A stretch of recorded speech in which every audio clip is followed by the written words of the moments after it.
Good morning, fellow Toastmasters. Good morning. On average, every day, there are nearly 2,600 takeoffs and landings at Atlanta International Airport, which is one of the busiest airports in the world. The ability to control that volume of traffic is an impressive feat, but it's necessitated through a number of systems and as well a fair amount of dialogue between air traffic control and the pilots in the airplane. So today I'm going to cover some of the major ground operation elements of air traffic control that interface in with the pilots that allow an airplane to get from the gate or the terminal out to the runway for takeoff. Pilots and air traffic control depend a significant amount on radio operation and communication, and as well, as I said at the beginning, a number of services. And those services include a service called the Automatic Terminal Information Service, which is also known as ATIS, clearance delivery, ground control, and tower controllers, which are also known as local controllers. And so I'll provide a little bit of detail around each one of these services. The first service, the Automatic Terminal Information Service, also known as ATIS. And this is, as I said, a radio service, and is a continuous broadcast of essential non-control information to pilots in the terminal area.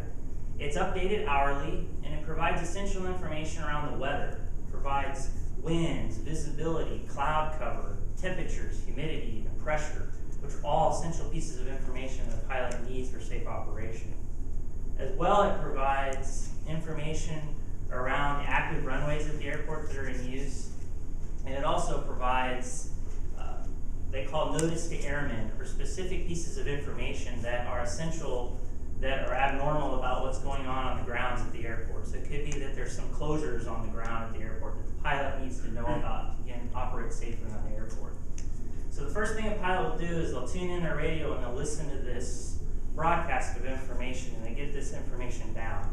And I went out last night to Kansas City International, and I got the ATIS information from Kansas City International, but I thought I would share with you so you can kind of get a sense for what kind of information is in there and as well how it's formatted. Here it goes.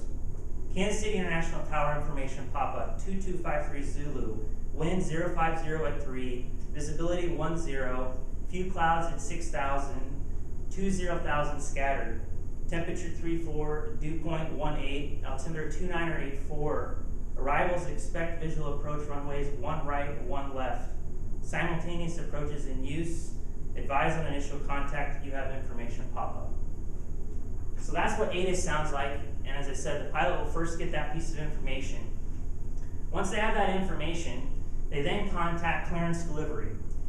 And as the name alludes, clearance delivery's responsibility is to provide clearance to the pilot to actually depart from the airport.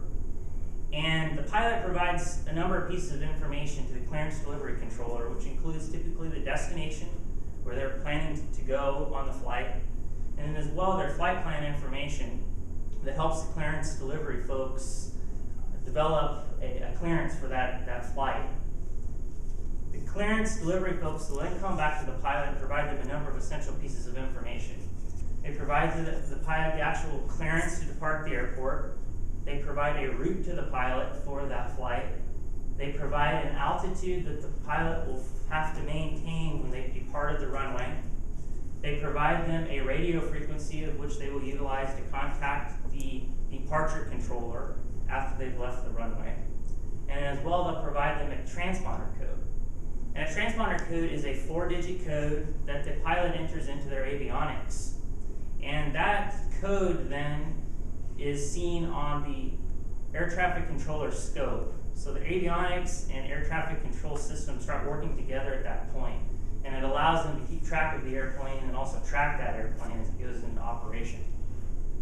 So once the pilot's got his ATIS and he has his clearance, the next controller that the pilot will contact is the ground controller.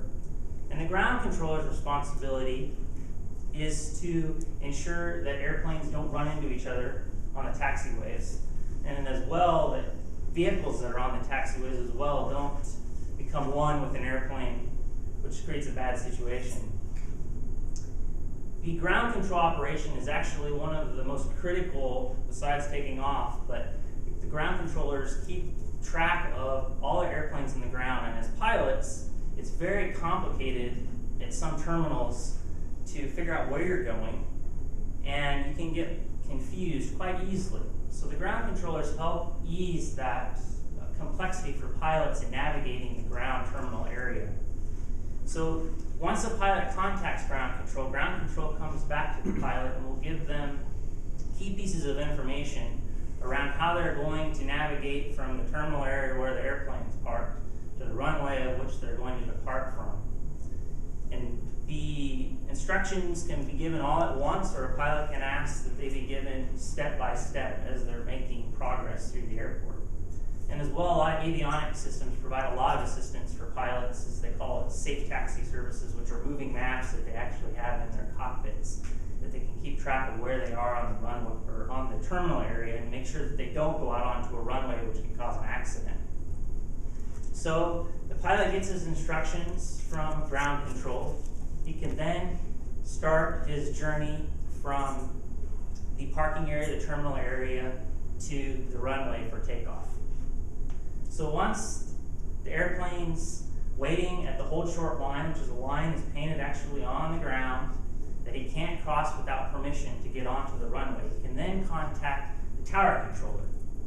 And the tower controller's responsibility is to ensure that planes don't run into each other on the runways, and as well his responsibilities are to direct traffic in the pattern that is wanting to land on that runway.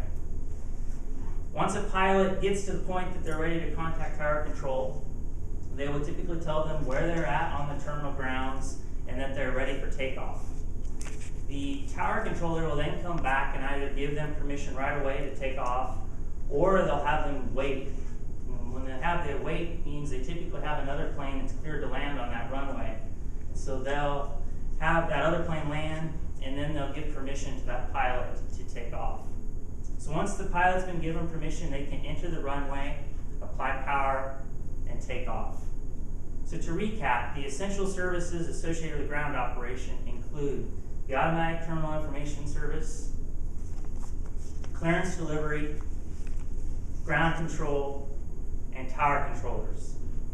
So I hope the next time that you are getting situated in your seat, arm wrestling for some real estate on the divider, that you have a little bit better idea of the communication that's going on in the cockpit to ensure a safe departure.